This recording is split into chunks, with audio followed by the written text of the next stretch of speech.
Hey guys, welcome back to another episode of Sully's Tech Hub. This video is being shot in log, which is pretty unusual for me, and I'm recording, of course, on the DJI Mic Mini, which I usually record on the road.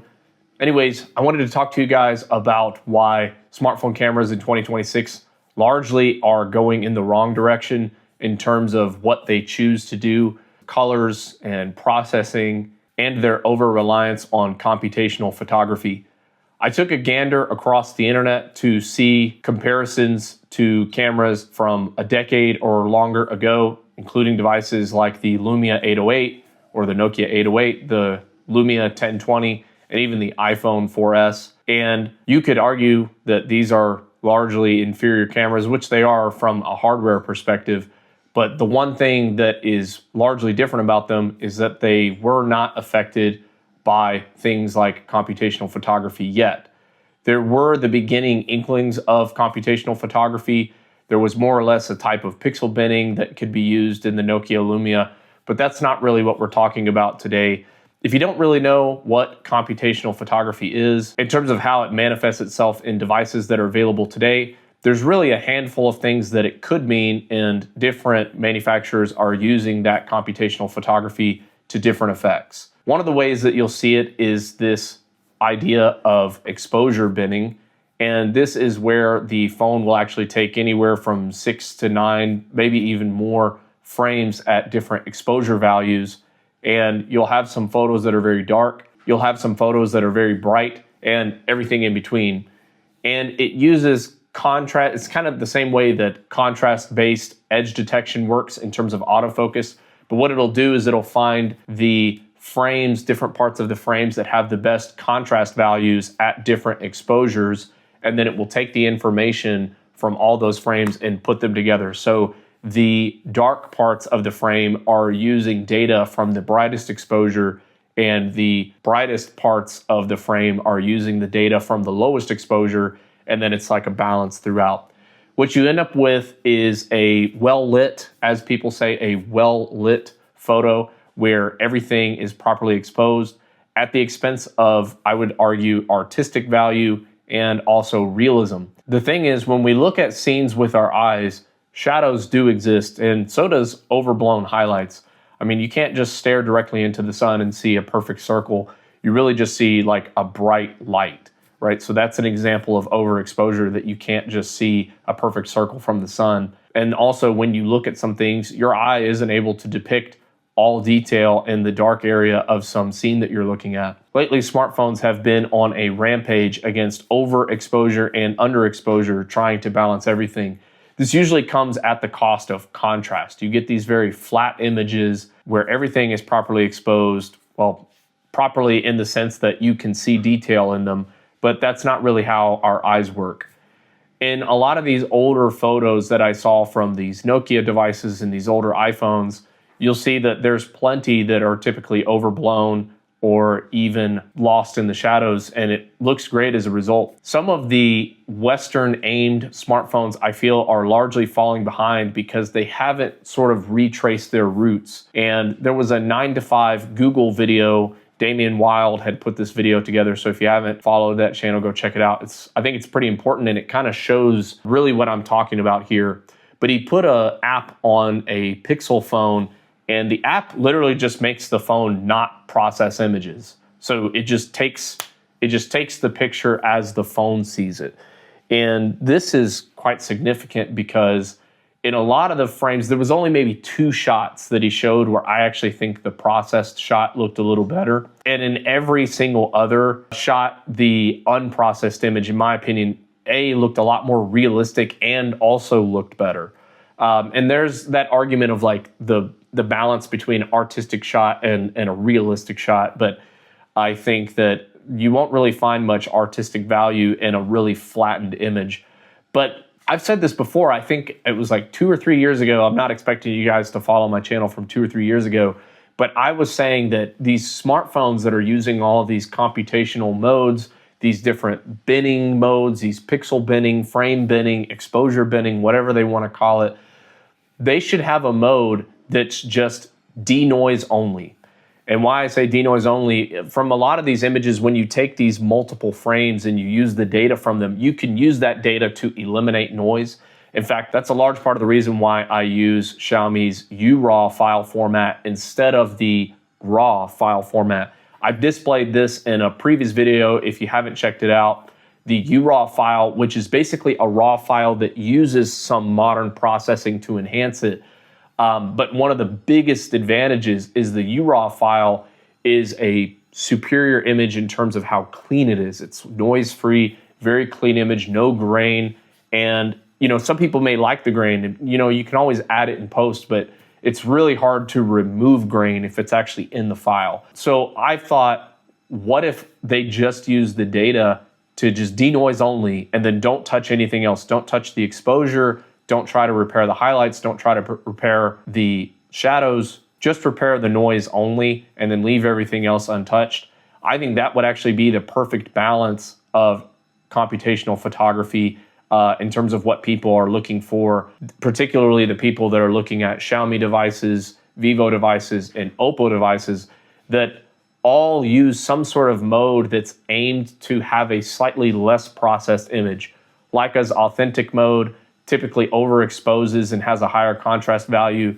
Zeiss has a Zeiss natural mode with the Vivo handsets. And it's basically just a more muted, but more or less smartphone-y. It still has really good HDR, but it's more or less a slightly less saturated color mode compared to the Zeiss, whatever the other one is. And then, of course, Oppo has the master mode. And those shots, I think, maybe look the most natural out of the three, albeit with the least amount of character, but the most realistic. One of the things that's drawing a lot of people to these Chinese handsets right now is that they have more options than the typical Western phones. And I'm not just talking about manual controls. Yeah, you can go into Pixel and get some manual controls, although compared to the Xiaomi, the Pixel's manual controls are terrible, absolutely terrible. And it's crazy because I believe Google has a lot more money than Xiaomi does, but Xiaomi's manual mode is by far and away a superior product to the manual controls on the Pixel. But the other thing you'll find across this Oppo, Vivo, Xiaomi trio is these collections of different color profiles, these like Zeiss photo negative and Zeiss film simulation, and you have the Xiaomi Leica modes and all these different Leica authentic, Leica natural, and then you have these sub presets in vivid, natural, overexposed, things like this. These color modes are things that people can play with, but I'm almost wondering why you don't have something similar, but just with different forms of processing that you want to apply to images. Like have, again, like I said, a denoise only. Don't touch colors, don't touch exposure, don't touch shadows, don't touch highlights, just denoise and nothing else. And I think that would actually be a lot of people's favorite shooting mode that wants a more natural look, a straight out of camera look. A consequence of all of this over brightening and the lifting of shadows, and I've got a couple of examples of this, is you can see that you typically lose a lot of contrast, and also even the color accuracy is gone. In a lot of images where you're shooting something that genuinely should be black and the phone is fighting to turn it into something other than black, you typically get this really washed out, grainy, noisy image because you're fighting against the phone's ability to gather light, gather information in that part of the frame. And then you're just, again, turning it into something it's not to begin with. So this makes me really push back against words like Ultra and Pro with phones like the Google and the iPhone. Ultra is a little bit of a different word. I actually don't really like the nomenclature applied to phones Ultra. I think it sounds really cheesy. I mean, people are going to call it whatever they want to call it, but yeah, that's how it is. But when I was talking about the Pixel a couple of years ago, I was specifically saying that, Pro is giving you the tools and giving you the options to do what you want to do as a creator. Pro isn't doing things for you. Like Google added a lot of features that are aimed more at the convenience side of things rather than the control side of things. Google has lots of modes that are aimed to denoise or remove background noise, or when I say denoise, I mean like actual noise, like sound noise. They also have things like Magic Eraser, and these are more like gimmicks. These are more like fun things you play around with, but these don't help you create, I think, in the sense of being able to get the image that you want, being able to get the video that you want. I could be wrong, but I don't even know that you can get log video out of a Pixel phone. I could be wrong about that, and it's funny because I'm sitting here with a Pixel phone. Because I have a Xiaomi 15 Ultra that has far superior cameras, I never really shoot on the Pixel anymore.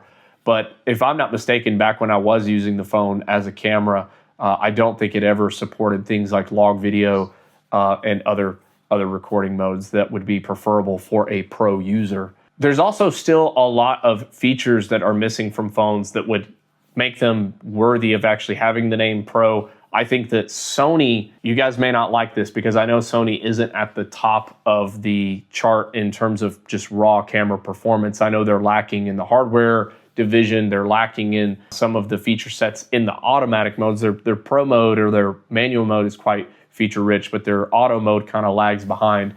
But Sony is still giving you features like expandable memory. And for people that want to actually shoot and produce a lot, that's really important. You do have things like S-Cinetone, which is a form of log. People are going to argue with me about that, but it's more or less, it's a form of log where you can get a more flat color profile with a color pre-applied to it. I mean, it's still a very editable file. It's a very flat color profile. So yeah, it's very similar to log. But a lot of these other features are really missing from most other phones. Even the Xiaomi, as we speak now, nearly a year after its initial release, still does not have a 24 frames per second recording mode, which I do believe is frankly inexcusable given the fact that that is not a hardware limitation. That's just the fact that they have chosen not to put the feature in the phone. If a phone can record 4K 120 frames per second, I guarantee you it is hardware capable of recording 4K 24 frames per second. What does the future look like for computational photography? I really don't know. Are Samsung, Apple, and Google going to go deeper down this rabbit hole of the computational photography hellscape? Probably. But I think they will continue to lose market share to the encroaching prowess of devices from Honor, Huawei, Vivo, Xiaomi, and Oppo, which are largely becoming more and more available in the Western markets as distributors continue to give consumers an option about what device they use. I have been using a Xiaomi device in a market where it's not sold for nearly a year. And I think that shows that people who want to get these devices, they're going to get them. And as the internet continues to talk about these devices and what they can do and how you can get them, I don't think there's any stopping the continued adoption of these devices. And I think that Google, Samsung, and Apple have largely viewed them not as competition because they're not sold in their markets. But with these distributors making them available globally, that is going to start to become a problem for them that they'll need to consider. If you really want to make change, vote with your wallet. I know it's been rumored that Samsung is largely not making any changes to the S26 Ultra camera system. And I know there's people that are still going to run out and give Samsung their money. And that is exactly why Samsung will not make any of the changes that you want. You have to punish the companies that choose to not innovate. You have to punish the companies that choose to not give you the features that you're asking for. You may not like that a lot of these devices come from China, but you have to reward their innovation and you have to reward that they're giving you what you ask for. China. That's the only way that you're going to get what you want out of Google, Apple, and Samsung. Thank you guys for joining. I'll catch you guys on the next one. Peace.